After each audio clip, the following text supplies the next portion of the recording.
Good evening. Allow me to greet our distinguished guests, of course, headed by our former President, President Joseph Estrada.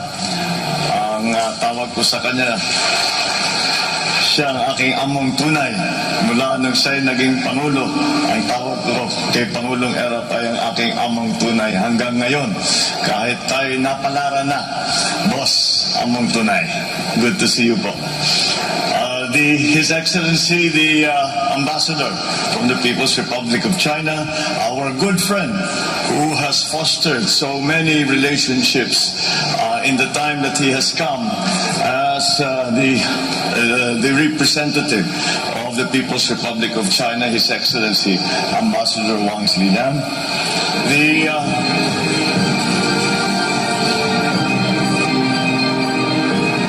All of those of you who have worked hard in the association of the Chinese-Philippine understanding that we have first tried to work on since the diplomatic ties were normalized in 1975. I have been lucky enough to have been able to attend many of the commemorations of the Chinese-Philippine Day as we are doing now. And it is because, well, certainly because, in fact, it is, in my view, a very important relationship that we must continue to evolve as the years go by and as the changes that we have seen around the world are affecting our own status within the region. And with that cooperation and with that communication, I think that we have been able to find a way to grow and to make stronger the relationships between our two countries, the People's Republic of China and the Republic of the Philippines. In many ways, the signing of the diplomatic agreement between the People's Republic and the Republic of the Philippines in 1975 was just a formalization or normalization of an informal relationship that has been shown to go back at least to the Tang Dynasty. And that is how long the relationship between the Philippines and China has been going on, and this is at very many levels. And with the addition now of the addition in 1975 of the signing and normalization of diplomatic relations between our two countries, we formalized that informal relationship and added another facet to our dealings, in that we added government to government, and that has been something that I believe has been very advantageous to both our countries.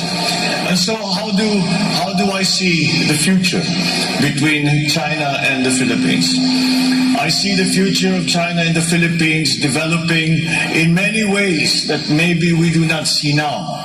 I will encourage our relationship to not only be in the very strict and formal senses of business or government to government or public and private partnerships.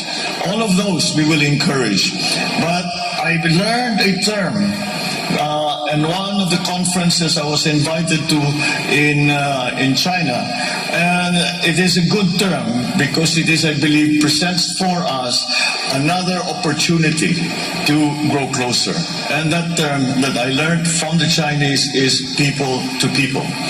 And I think that it is another place, another area, another direction that we can explore to strengthen our foundations, to strengthen the foundation of our partnership, our friendship, and so that we move forward together into the future. The difficulties, the differences we may have will be helped in every way as long as we continue trying and continue to communicate and continue to be forthright in the interest of each of our countries.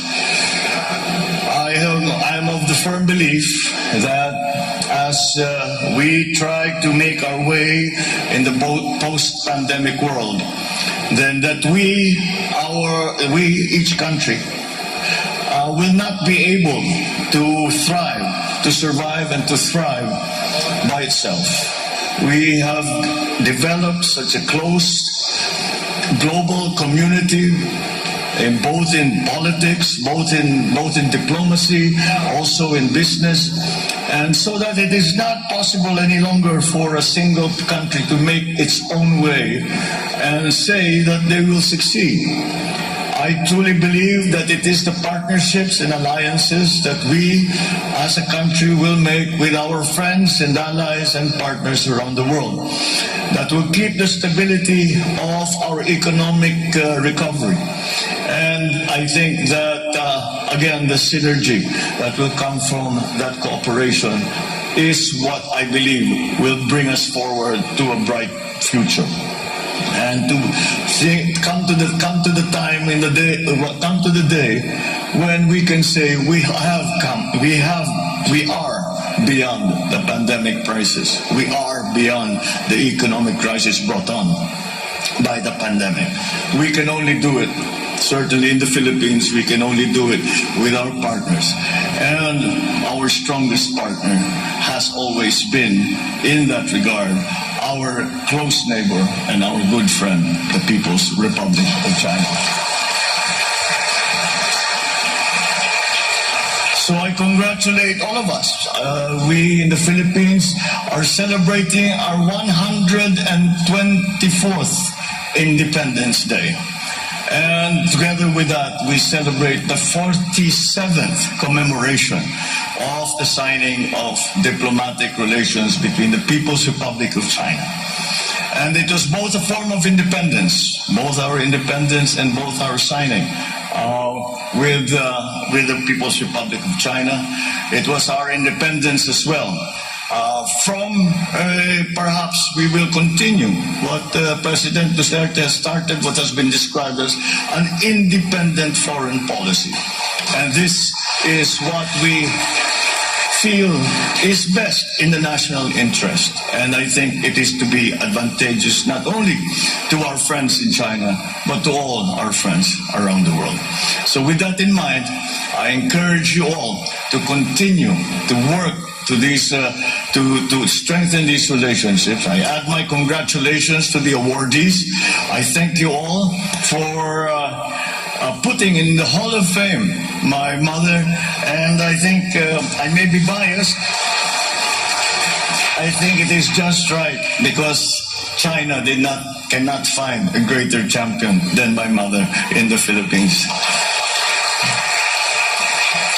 So thank you very much, and we look forward to continuing fostering this relationship, making it stronger, making it deeper, and to the advantage of our two great countries. Thank you very much, and good evening.